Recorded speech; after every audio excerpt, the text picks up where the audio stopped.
नमस्कार दोस्तों, अंतर्राष्ट्रीय अर्थशास्त्र विषय की इस वीडियो कक्षा में मैं doctor Aruna Kaushik, associate professor, अर्थशास्त्र विभाग, राजकीय कला कन्या महाविद्यालय कोटा, एक बार पुनः आपके समक्ष हाजिर हूँ हेक्सर-ऑयलेंड सिद्धांत के भाग 6 के साथ, जिसमें हम हेक्सर-ऑयलेंड सिद्धांत के चौथे प्रमुख लोकप्रिय प्रमेय रिब्जिंस्की प्रमेय का अध्ययन करेंगे। दोस्तों, हेक्सर-ऑयलेंड सिद्धांत की इस वीडियो लेक्चर सीरीज़ के पिछले 5 भागों में हम हेक्सर-ऑयलेंड सिद्धांत के 3 प्रसिद्ध प्रमेय तथा इसकी आलोचनाओं का अध्ययन कर चुके हैं। आज के इस भाग में हम इसके चौथे प्रमेय को विस्तृत रूप से डिस्कस करेंगे। फ्रेंड्स, रिब्जिंस्की नाम के अर्थशास्त्री टी.एम. रिब्जिंस्की द्वारा दिया गया यह प्रसिद्ध प्रमेय हेक्सर-ऑयलेंड सिद्धांत के 4 प्रसिद्ध प्रमेयों में से एक है। हेक्सर-ऑयलेंड सिद्धांत तथा साधन कीमत समानीकरण प्रमेय दोनों में यह मान्यता ली गई थी कि देश में साधन संपन्नता स्थिर है, यानी दोनों जो व्यापारिक सहभागी देश हैं दोनों में ही साधन संपन्नता स्थिर है। 1955 में टी.एम. रिब्जिंस्की ने एक शोध पत्र प्रकाशित किया और इन्होंने उत्पादन के अन्य साधनों को स्थिर मानते हुए किसी एक साधन की मात्रा में वृद्धि के आर्थिक प्रभावों का अध्ययन किया। तो रिब्जिंस्की जो सिद्धांत है वो अन्य 3 प्रमेयों की तुलना में थोड़ा सा फर्क है, क्योंकि बाकी सब सिद्धांतों में हमने साधन की मात्रा या साधन संपन्नता को स्थिर माना था, और इस प्रमेय में रिब्जिंस्की ने एक साधन को स्थिर मानते हुए दूसरे साधन में वृद्धि के आर्थिक प्रभावों का अध्ययन किया है। तो फ्रेंड्स, यह जो सिद्धांत है या प्रमेय है, ये एक साधन में वृद्धि किए जाने पर उसके आर्थिक प्रभाव, यानी कि उत्पादन पर उसके क्या प्रभाव होते हैं, उपभोग पर उसके क्या प्रभाव होंगे और व्यापार की शर्तों पर इसके क्या प्रभाव पड़ेंगे, इनको दर्शाता है या इनका अध्ययन करता है। तो इस प्रमेय के अनुसार अन्य साधन की मात्रा को स्थिर रखते हुए यदि एक साधन की मात्रा में वृद्धि की जाती है तो उस वस्तु का उत्पादन बढ़ेगा जो इस वृद्धिशील साधन का सापेक्ष रूप से गहनता से उपयोग करती है तथा अन्य वस्तु के उत्पादन में कमी आएगी। तो दोस्तों, इसका तात्पर्य यह हुआ कि यदि एक पूंजी संपन्न या पूंजी बाहुल्य वाला राष्ट्र है तो वह श्रम की मात्रा को स्थिर रख के यदि पूंजी की मात्रा में और वृद्धि करता है तो फिर पूंजी गहन वस्तु का उत्पादन बढ़ेगा और श्रम गहन वस्तु के उत्पादन में कमी आएगी। यह जो प्रमेय है यह इस मान्यता पर आधारित है कि वस्तुओं की और साधनों की दोनों की ही कीमतें स्थिर है। वस्तुओं की कीमत भी स्थिर है, कोई परिवर्तन नहीं होता उसमें, और साधनों की कीमतें भी स्थिर अथवा दी गई हैं। उदाहरण के लिए, एक श्रम बाहुल्य वाले राष्ट्र में यदि श्रम की पूर्ति बढ़ जाती है तो उस देश में श्रम गहन वस्तु का उत्पादन बढ़ेगा और पूंजी गहन वस्तु के उत्पादन में कमी आएगी। ऐसा रिब्जिंस्की के इस अध्ययन का निष्कर्ष निकलता है। यह जो प्रमेय है फ्रेंड्स, ये कुछ मान्यताओं पर आधारित है। अधिकांश मान्यताएं हेक्सर-ऑयलेंड सिद्धांत के अनुरूप ही हैं, लेकिन 1-2 मान्यताएं हेक्सर-ऑयलेंड सिद्धांत से अलग हैं, जो कि इस प्रमेय को सिद्धांत के शेष 3 प्रमेयों से अलग करती हैं। तो इसमें भी 2 देश, 2 वस्तु और 2 साधन का मॉडल लिया गया है। 2 देश हमने लिए हैं AB, 2 वस्तुएं XY तथा 2 साधन श्रम और पूंजी। जिस देश का हम अध्ययन कर रहे हैं वह हमने श्रम बाहुल्य वाला देश माना है और पूंजी वहाँ पर दुर्लभ साधन है। अर्थात जिस देश का अध्ययन किया गया है वह लेबर अबंडेंट यानी श्रम बाहुल्य वाला राष्ट्र है, श्रम संपन्न राष्ट्र है, और पूंजी वहाँ पर स्केर्स रिसोर्स या दुर्लभ साधन है। जिस देश का हम अध्ययन कर रहे हैं वहाँ दो वस्तुओं का उत्पादन हो रहा है, एक्स तथा वाई। श्रम और पूंजी दो उत्पादन के साधन हैं।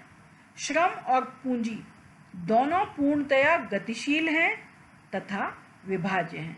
तो फ्रेंड्स, इसमें साधनों की पूर्ण गतिशीलता की मान्यता ली गई है, साथ ही साथ इनको डिविजिबल या विभाज्य भी माना गया है। और एक और मान्यता इसमें जो थोड़ी सी अलग है वह ये कि श्रम तथा पूंजी आंशिक तौर पर स्थानापन्न हैं। दोनों एक साधन दूसरे साधन से प्रतिस्थापित तो हम कर सकते हैं, लेकिन पूर्ण रूप से प्रतिस्थापित नहीं कर सकते। इनमें आंशिक स्थानापन्नता विद्यमान है। एक्स वस्तु को श्रम गहन तथा वाई वस्तु को पूंजी गहन माना गया है। वस्तु बाजार में भी और साधन बाजारों में भी पूर्ण प्रतियोगिता की स्थिति है। दोनों वस्तुओं के उत्पादन फलन यानी एक्स का उत्पादन फलन भी तथा वाई का उत्पादन फलन भी प्रथम डिग्री के समरूपी उत्पादन फलन है। प्रथम डिग्री के समरूपी उत्पादन फलन का तात्पर्य है उत्पादन में पैमाने के स्थिर प्रतिफल की स्थिति पाया जाना, अर्थात जिस अनुपात में हम साधनों की मात्रा में परिवर्तन करेंगे उसी अनुपात में उत्पादन में भी परिवर्तन होगा। वस्तुओं तथा साधनों की कीमतें स्थिर हैं। अब इसमें एक साधन को परिवर्तनशील और दूसरे को स्थिर माना गया है। तो मॉडल में रिब्जिंस्की ने श्रम की पूर्ति को परिवर्तनशील और पूंजी की पूर्ति को स्थिर माना था। तो इन मान्यताओं के आधार पर जो रिब्जिंस्की प्रमेय है उसके क्या परिणाम हैं ये हम डिस्कस करेंगे। दोस्तों, हमने पिछले पृष्ठ में जो कुछ भी डिस्कशन किया उससे ये स्पष्ट हो गया कि जो रिब्जिंस्की प्रमेय है वो हेक्सचर-ओलिन प्रमेय तथा साधन कीमत समानीकरण प्रमेय से थोड़ा सा अलग है, क्योंकि इसमें साधनों की स्थिर पूर्ति की मान्यता नहीं ली गई है। इसमें एक साधन की पूर्ति स्थिर और दूसरे साधन की पूर्ति को परिवर्तनशील माना है। यह जो सिद्धांत है उत्पादन के बाहुल्य वाले साधन में वृद्धि किए जाने पर उसके उत्पादन पर, वस्तुओं तथा साधनों की कीमतों पर और व्यापार की शर्तों पर क्या प्रभाव पड़ेगा इसको दर्शाता है। तो फ्रेंड्स, स्लाइड के ऊपर ये चार्ट आपके समक्ष बनाया है, इसकी सहायता से हम रिब्जिंस्की प्रमेय को समझ सकते हैं। तो ये एक देश का एजवर्थ बॉक्स है। इसमें एक्स एक्सिस पर यानी एक्स अक्ष पर श्रम को मापा गया है और वाई अक्ष पर पूंजी को मापा गया है। तो दोस्तों, ओ एक्स बिंदु से लेकर के ओ एक्स से के, फिर ओ वाई एल और वापस ओ एक्स, तो ये जो आयत है ओ एक्स के ओ वाई एल, ये एक देश विशेष का एजवर्थ बॉक्स है। इस एजवर्थ बॉक्स को देखने से हमको ये पता चलता है कि यह जो देश है यह एक श्रम संपन्न राष्ट्र है, क्योंकि जो एक्स एक्सिस है उसका विस्तार वाई एक्स की तुलना में ज़्यादा है। तो इस देश में श्रम की पूर्ति पूंजी की पूर्ति की तुलना में अधिक है। दो वस्तुएं हमने ली हैं, एक्स और वाई। तो जब हम ओ एक्स से ओ वाई की तरफ जाएंगे तो समुत्पत्ति वक्र यहाँ पर हमने नहीं दिखाए हैं, हम पहले पढ़ चुके हैं उनको। तो ओ एक्स अक्ष से ओ वाई तरफ की जो मूवमेंट है वो एक्स का बढ़ता हुआ उत्पादन दर्शाती है, और ओ वाई से उल्टी तरफ यानी ओ एक्स की तरफ का जो परिवर्तन है वो वाई वस्तु का बढ़ता हुआ उत्पादन दर्शाता है। ओ एक्स ओ वाई, ये जो मरून कलर की रेखा आपको कर्व दिखाई दे रहा है यह दक्षता पथ या कॉन्ट्रैक्ट कर्व है, और यह जो कॉन्ट्रैक्ट कर्व है वो डायगोनल से नीचे है। तो चूंकि ये डायगोनल से नीचे है तो इसका मतलब यह हुआ कि मूल बिंदु पर नापी हुई जो x वस्तु है उसका झुकाव श्रम की तरफ है, अर्थात यह वस्तु श्रम गहन है। तो दोस्तों, इसमें जो संतुलन बिंदु है वो T पर है। तो चूंकि T पर संतुलन बिंदु है तो x वस्तु के लिए जो पूंजी श्रम अनुपात है वो OXT रेखा से निर्धारित होगा और फैक्टर जो प्राइस रेशो है वो इसके अकॉर्डिंग होगा। और Y वस्तु के लिए OYT रेखा पर फैक्टर प्राइस रेशो होगा। अगर मान लीजिए ये जो देश है अपने बाहुल्य वाले साधन में वृद्धि कर देता है तो इसकी श्रम की पूर्ति OXL से बढ़कर OXL1 हो जाएगी, यानी कि श्रम की मात्रा में L से L1 वृद्धि कर दी गई है, लेकिन पूंजी की मात्रा अभी भी OXK ही बनी हुई है। तो फ्रेंड्स, अब इसका क्या प्रभाव पड़ेगा? तो रिब्जिंस्की कहते हैं कि अभी भी X वस्तु के उत्पादन में पूंजी श्रम अनुपात यानी साधन अनुपात OXQ रेखा के अनुसार होगा और T बिंदु और Q बिंदु चूंकि समान रेखा पर स्थित है तो फैक्टर प्राइस रेशो में कोई अंतर नहीं आएगा। और यदि Y के उत्पादन की बात करें तो पहले Y वस्तु के उत्पादन में जो साधन गहनता थी या फैक्टर प्राइस रेशो साधन कीमत अनुपात था वो OYT रेखा के अनुसार था और अब O-YQ रेखा के अनुसार है। और ये O-YT तथा O-YQ ये दोनों जो रेखाएं हैं ये समानांतर रेखाएं हैं, तो इन पर साधन कीमत अनुपात एक समान ही होगा। तो इस चार्ट के अनुसार रिब्जिंस्की का ये मानना है कि यदि हम एक साधन की पूर्ति को स्थिर रखते हुए दूसरे साधन की पूर्ति में वृद्धि करते हैं तो उसका साधन कीमत पर कोई प्रभाव नहीं पड़ता। तो यह जो कथन है रिब्जिंस्की का, ये हेक्सचर-ओह्लिन सिद्धांत और साधन कीमत समानीकरण प्रमेय से अलग है। दोस्तों, पिछले पृष्ठ पर या स्लाइड पर हमने जो चार्ट पढ़ा एजवर्थ बॉक्स, ये उसी का विस्तृत विवरण है। यदि मौखिक रूप से आपको समझ में नहीं आया तो आप विस्तार से इस पृष्ठ पर इस चार्ट का या चित्र का विवरण पढ़ सकते हैं। यह भी मैं आपको चित्र में मौखिक रूप से समझा चुकी हूँ। इस चित्र का जो ये निष्कर्ष निकलता है वह यह है कि चूंकि दोनों समानांतर रेखाओं का ढलान एक समान है, अतः पूंजी गहन वस्तु के y के उत्पादन में भी पूंजी श्रम अनुपात में कोई अंतर नहीं आएगा। और x के बारे में हम पढ़ चुके हैं कि वो समान रेखा पर है, इसलिए उसमें भी साधन गहनता में कोई अंतर नहीं आएगा। जब दोनों वस्तुओं में साधन गहनता एक साधन की पूर्ति बढ़ाने के बावजूद भी एक समान है तो दोनों की कीमतों में भी कोई परिवर्तन नहीं आएगा। इसका तात्पर्य दोस्तों यह हुआ कि जो रिब्जिंस्की प्रमेय है वह साधन कीमत समानीकरण प्रमेय का या सिद्धांत का खंडन करता है। इस सिद्धांत के अनुसार यदि श्रम बाहुल्य वाले राष्ट्र में श्रम की पूर्ति में वृद्धि होती है तो पूंजी बाहुल्य वाले राष्ट्र में पूंजी की मात्रा में वृद्धि होती है और दोनों में साधनों की कीमतें अपरिवर्तित रहेंगी तथा साधन कीमत समानीकरण नहीं होगा। कहने का मतलब यह है कि यदि दोनों ही देश अपने अपने बाहुल्य वाले साधनों की पूर्ति में वृद्धि कर दें तो साधन कीमत समानीकरण नहीं होगा। दोस्तों, रिब्जिंस्की थ्योरम के आधार पर जब साधन कीमतों में कोई परिवर्तन नहीं होगा तो फिर वस्तु की कीमत भी पहले की भांति ही स्थिर रहेगी। अब अन्य जो चर हैं जैसे कि उत्पादन और व्यापार की शर्त, उस पर क्या प्रभाव पड़ेगा, इसका हम अध्ययन करते हैं।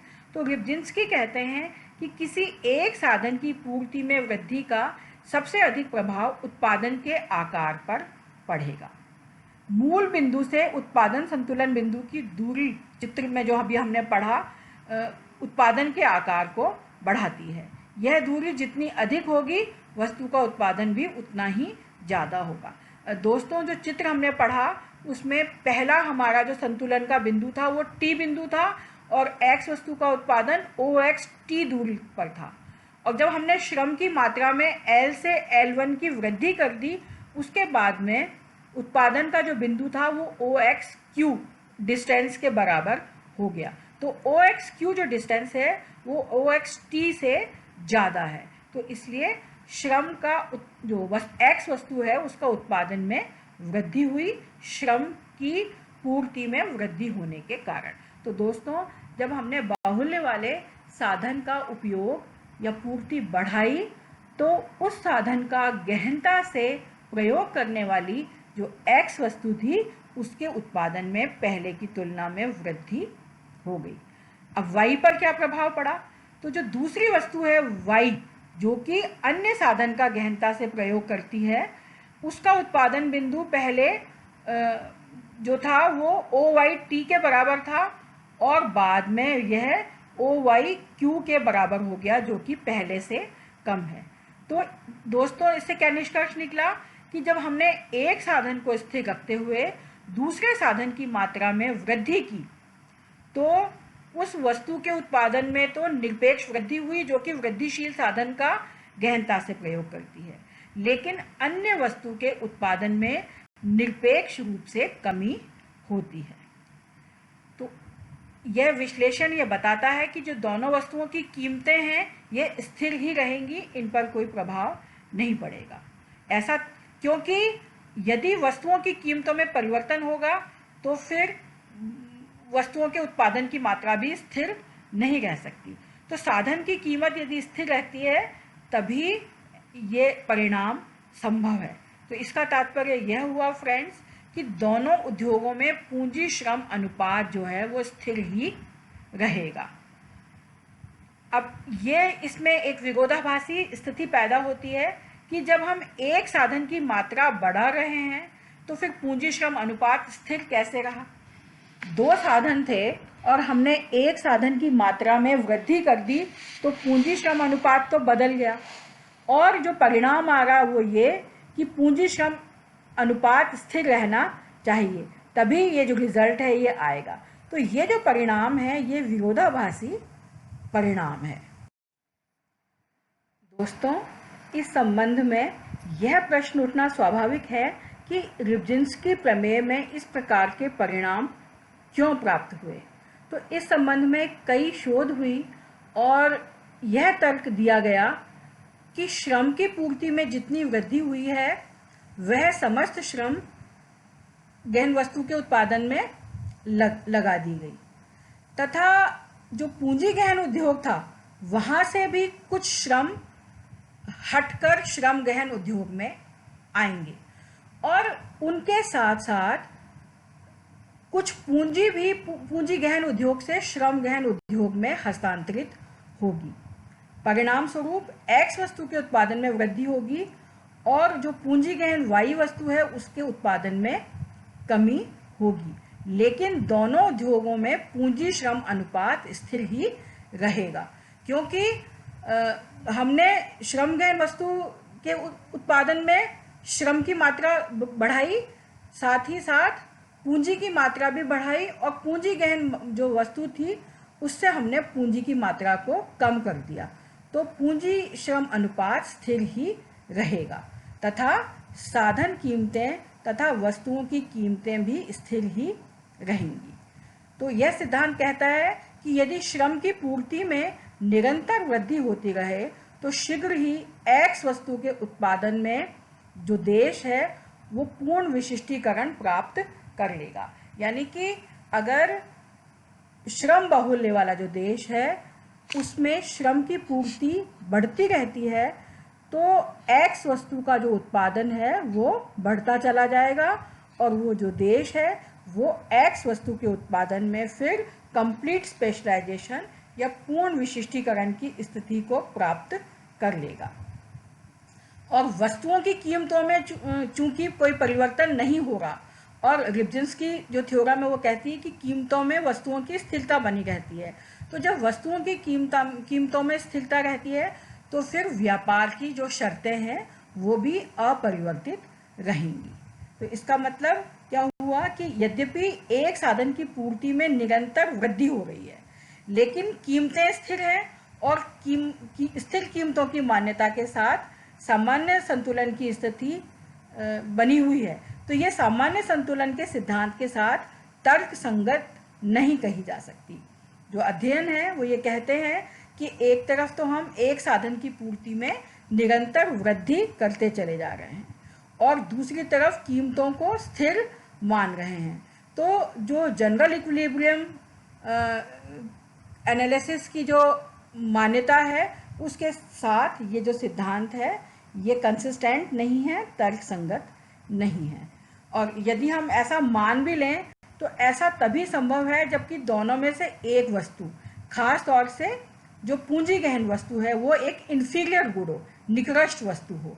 लेकिन जो अध्ययन है, चाहे वो हेक्सर-ओहालेन सिद्धांत है या इसी से निकला हुआ रिब्जिंस्की प्रमेय, दोनों में ऐसी कोई मान्यता नहीं ली गई कि एक वस्तु निकृष्ट वस्तु है।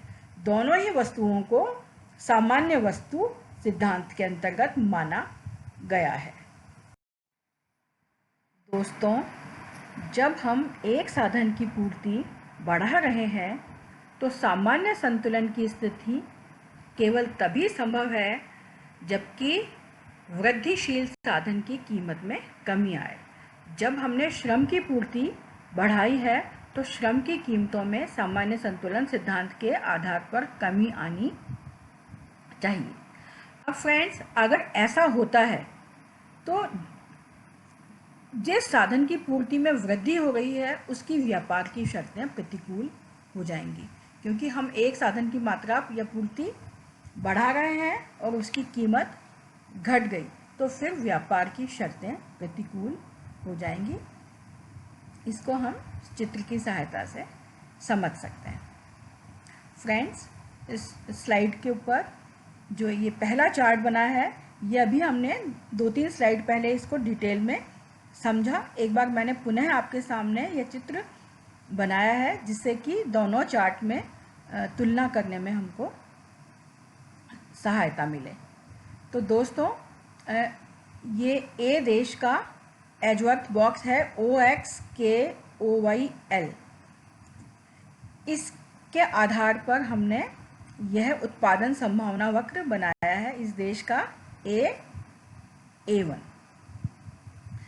जब इस देश में श्रम की पूर्ति में वृद्धि हो जाती है और वस्तु का उत्पादन T से बढ़कर Q बिंदु पर चला जाएगा, तो नए एजवर्थ बॉक्स OXKO-YL1 के अनुसार उत्पादन संभावना वक्र भी इस देश का ऊपर चला जाएगा।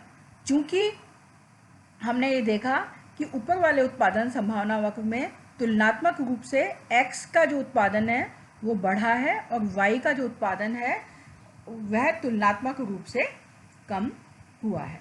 तो दोस्तों, ये जो चार्ट है एजवर्थ बॉक्स डायग्राम, इसमें इस देश का संतुलन बिंदु पहले T बिंदु था, जो कि इस डायग्राम में यहाँ पर दर्शाया गया है।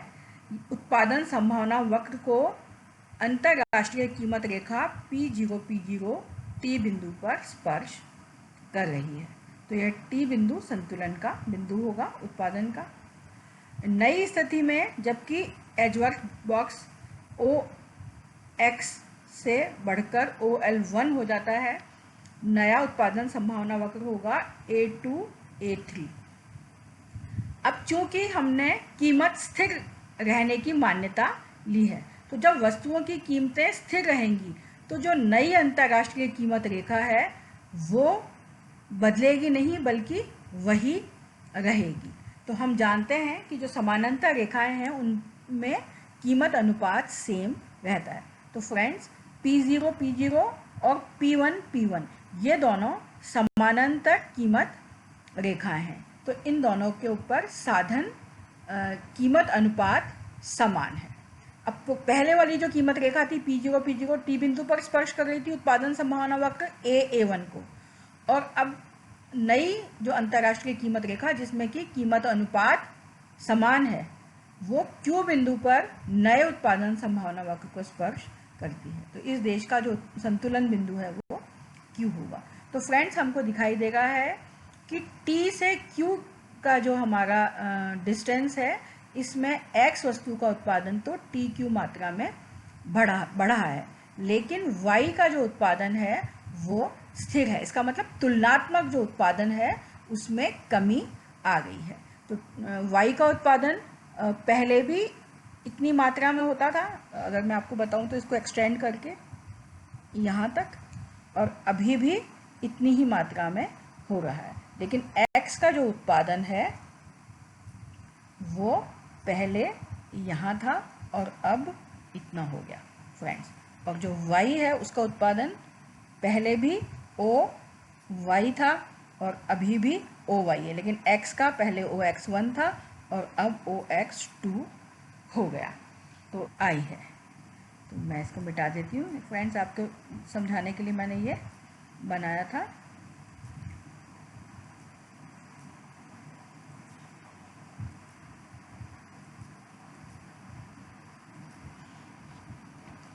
तो दोस्तों, इस चित्र से स्पष्ट है कि एक साधन की मात्रा में वृद्धि करने से एक वस्तु के उत्पादन में तो वृद्धि हुई, लेकिन दूसरी वस्तु का उत्पादन स्थिर है, यानी कि तुलनात्मक उत्पादन में कमी आ गई है। तो अब फ्रेंड्स, हम ये देखते हैं कि इसके कारण व्यापार की शर्तों पर क्या प्रभाव पड़ेगा और जो उपभोग पर इसका क्या प्रभाव पड़ेगा। तो फ्रेंड्स, ये वाला जो चित्र है मैं पिछले स्लाइड में आपको मैंने डिटेल में समझाया, और इसका क्या निष्कर्ष निकल रहा है कि श्रम की मात्रा में वृद्धि के कारण राष्ट्रीय आय में वृद्धि हुई है और उत्पादन संभावना वक्र ऊपर खिसक गया है। तो फ्रेंड्स, इसका मतलब क्या हुआ कि एक वस्तु के उत्पादन में वृद्धि हुई और कुल मिलाकर राष्ट्रीय आय में भी वृद्धि हुई। वस्तुओं और साधनों की कीमतें स्थिर रही और इस कारण व्यापार की शर्तों में भी कोई बदलाव नहीं हुआ।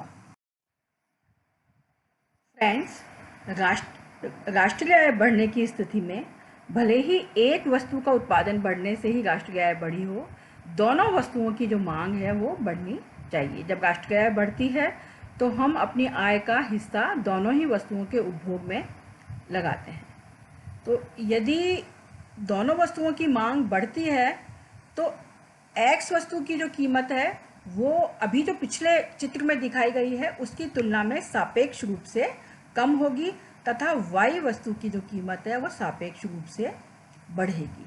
अब निर्यातक वस्तु की कीमत में कमी आती है और आयात की जाने वाली वस्तु की कीमत में सापेक्षिक वृद्धि होती है। तो इसका तात्पर्य यह है कि श्रम की पूर्ति में वृद्धि के परिणाम स्वरूप व्यापार की शर्तों में और गिरावट आएगी। तो दोस्तों, यदि राष्ट्रीय आय बढ़ती है और दोनों वस्तुओं की मांग पर इसका प्रभाव पड़ता है या दोनों वस्तुओं की मांग बढ़ती है, तो इसके कारण फिर राष्ट्रीय आय में गिरावट आने की संभावना है, ऐसा रिब्जिंस्की का मानना था। अब उपभोग प्रारूप के बारे में रिब्जिंस्की क्या कहते हैं? इसके बारे में रिब्जिंस्की का मत था कि वस्तुओं की कीमतों में सापेक्ष परिवर्तन के बावजूद भी दोनों में से किसी एक वस्तु की मांग में परिवर्तन की संभावना नहीं है। अब किस वस्तु की मांग बढ़ेगी, किसकी घटेगी, या किसकी ज़्यादा बढ़ेगी, किसकी कम बढ़ेगी, ये बेसिकली जो वस्तुएं हैं उनकी सीमांत उपभोग प्रवृत्ति पर और उनके जो विभिन्न संयोग हैं उस पर निर्भर करता है, ऐसा रिब्जिंस्की का मानना था। अब रिब्जिंस्की कहते हैं कि यदि वृद्धिशील साधन का गहन रूप से प्रयोग करने वाली वस्तु की सीमांत उपभोग प्रवृत्ति औसत उपभोग प्रवृत्ति के समान हो अथवा अधिक हो तो उपभोग प्रारूप इस वस्तु के पक्ष में परिवर्तित होगा। तो दोस्तों, हमारा जो उदाहरण है उसमें हमने एक्स वस्तु को वृद्धिशील साधन का गहन रूप से उपयोग करने वाली वस्तु माना है। तो यदि एक्स वस्तु की सीमांत उपभोग प्रवृत्ति मार्जिनल प्रोपेंसिटी टू कंज्यूम औसत उपभोग प्रवृत्ति यानी एवरेज प्रोपेंसिटी टू कंज्यूम के बराबर होती है या ज़्यादा होती है, यानी एक्स की एमपीसी मोर देन और इक्वल टू एपीसी है, तो फिर जो एक्स वस्तु है उसकी मांग बढ़ेगी और उपभोग प्रारूप एक्स वस्तु के पक्ष में परिवर्तित होगा। लेकिन यदि ऐसा नहीं है, एक्स वस्तु की जो सीमांत उपभोग प्रवृत्ति है वो औसत उपभोग प्रवृत्ति से यदि कम है, तो फिर उपभोग का प्रारूप किसी अन्य वस्तु के पक्ष में भी हो सकता है। तो इस प्रकार से औसत उपभोग प्रवृत्ति और सीमांत उपभोग प्रवृत्ति के जो सापेक्षिक मूल्य हैं उन पर निर्भर करेगा कि राष्ट्रीय आय में वृद्धि के बाद एक्स वस्तु की मांग में वृद्धि होती है या वाई वस्तु की, अर्थात उपभोग प्रारूप का जो परिवर्तन है वो औसत उपभोग प्रवृत्ति तथा सीमांत उपभोग प्रवृत्ति के सापेक्षिक मूल्य पर निर्भर करेगा। फ्रेंड्स, पिछले स्लाइड्स में हमने लिब्जिंस्की प्रमेय के प्रमुख जो निष्कर्ष थे उनका बहुत ही डिटेल में अध्ययन किया और उन पर चर्चा की। यह जो भी विश्लेषण हमने पढ़ा, इससे यह स्पष्ट होता है कि लिब्जिंस्की प्रमेय का वस्तुओं के उत्पादन के साधनों तथा वस्तुओं की कीमत, व्यापार की शर्त और उपभोग प्रारूप पर कुछ न कुछ प्रभाव अवश्य पड़ता है। तो हम जैसा कि हमने पढ़ा, जिस साधन का हम पूर्ति बढ़ा रहे हैं या उपयोग बढ़ा रहे हैं, यानी बाहुल्य वाला जो साधन है जिसकी पूर्ति हमने बढ़ाई है, तो उस साधन का गहन रूप से उपयोग करने वाली एक्स वस्तु का उत्पादन बढ़ेगा। अन्य वस्तुओं के उत्पादन में या तो कमी आएगी निरपेक्ष रूप से या फिर सापेक्ष रूप से। उत्पादन के साधनों की कीमतों में और वस्तुओं की कीमतों में लिब्जिंस्की के अनुसार कोई प्रभाव नहीं पड़ेगा, और चूंकि प्रभाव नहीं पड़ेगा तो व्यापार की शर्तों में भी इसका कोई प्रभाव नहीं पड़ेगा।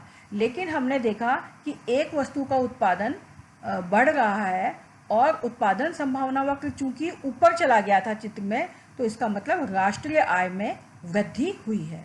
और राष्ट्रीय आय में वृद्धि के परिणाम स्वरूप यदि उपभोग का जो प्रारूप है वो बदलता है और जो हम जिस वस्तु का आयात कर रहे हैं उसके पक्ष में हो जाता है, तो व्यापार की शर्त इससे प्रतिकूल भी हो सकती है। और उपभोग के प्रारूप के संबंध में हमने डिस्कस किया कि उपभोग के प्रारूप पर क्या प्रभाव पड़ेगा। यह एक्स वस्तु और अन्य वस्तुओं के जो औसत और सीमांत उपभोग प्रवृत्तियों के मूल्य हैं उन पर निर्भर करेगा। यदि एक्स वस्तु की सीमांत उपभोग प्रवृत्ति औसत उपभोग प्रवृत्ति के बराबर या अधिक है तो एक्स वस्तु के पक्ष में मांग बढ़ेगी, और ऐसा नहीं है तो फिर अन्य वस्तुओं के पक्ष में मांग बढ़ेगी। लेकिन जो सबसे अधिक कंट्रोवर्सी या विरोधाभासी परिणाम लिब्जिंस्की प्रमेय का जो देखने को मिलता है वो ये कि साधन कीमत समानीकरण लिब्जिंस्की प्रमेय कहती है कि नहीं होता। लिब्जिंस्की प्रमेय का ये मानना है कि जब बाहुल्य वाले साधन की पूर्ति में तीव्र गति से वृद्धि होती है तो साधन कीमत समानीकरण होना आवश्यक नहीं है। अब अर्थशास्त्री हैं E.J. मिशन, इन्होंने लिब्जिंस्की प्रमेय के विरुद्ध 2 आपत्तियां दर्ज की हैं या 2 इसमें कमियां बताई हैं। ये कहते हैं कि यदि श्रम बाहुल्य वाले राष्ट्र में श्रम के साथ पूंजी की मात्रा में भी वृद्धि हो तो इस प्रमेय के परिणाम लागू नहीं होंगे। यानी लिब्जिंस्की ने जो उदाहरण लिया है उसमें केवल एक ही साधन की पूर्ति में वृद्धि की गई है बाहुल्य वाले साधन में, लेकिन ऐसा नहीं होता। जब देश विकास करता है या उसमें टेक्नोलॉजी चेंज होती है या उसमें प्रॉस्पेरिटी आती है और उत्पादन बढ़ता है तो दोनों ही साधनों के उपयोग में कुछ ना कुछ परिवर्तन अवश्य होता है। तो यदि ऐसा हुआ तो इस प्रमेय के परिणाम लागू नहीं होंगे। और दूसरी आपत्ति जो इसमें निशान ने बताई है कि यह एक 2 फैक्टर मॉडल है, इसको बहु फैक्टर मॉडल में यानी मल्टी फैक्टर मॉडल में विस्तारित करने में तकनीकी समस्या आती है।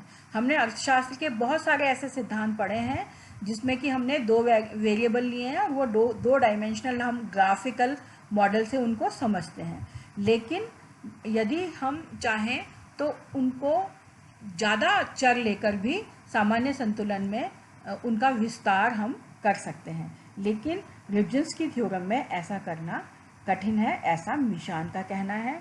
तो ये जो प्रमेय है ये ज़्यादा फैक्टर्स के लिए विस्तारित करने में कठिन सिद्धांत है। दोस्तों, इस वीडियो में बहुत ही विस्तार से हमने हेर्ट्ज़-ओह्लेन सिद्धांत के चौथे प्रसिद्ध प्रमेय रिब्जिन्स्की प्रमेय का अध्ययन किया। आशा है कि यह वर्णन विश्लेषण आपको समझ आया होगा और आपके लिए यूज़फुल साबित होगा।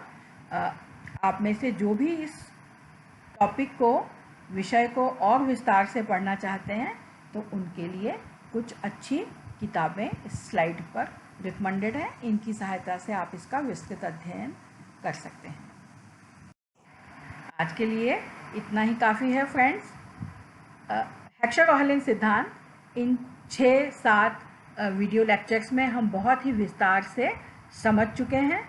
अब आगे बढ़ते हुए हम शुरू करेंगे प्रतिपूरक मांग का सिद्धांत, क्योंकि हम जानते हैं कि व्यापार के सभी सिद्धांतों में व्यापार की संरचना क्या होगी और व्यापार से क्या लाभ होगा, इसकी दिशा क्या होगी, ये सब बताया गया है, लेकिन व्यापार की कीमत या व्यापार की शर्तों का निर्धारण कैसे होगा या क्या होगा, यह चर्चा इन सिद्धांतों में नहीं है।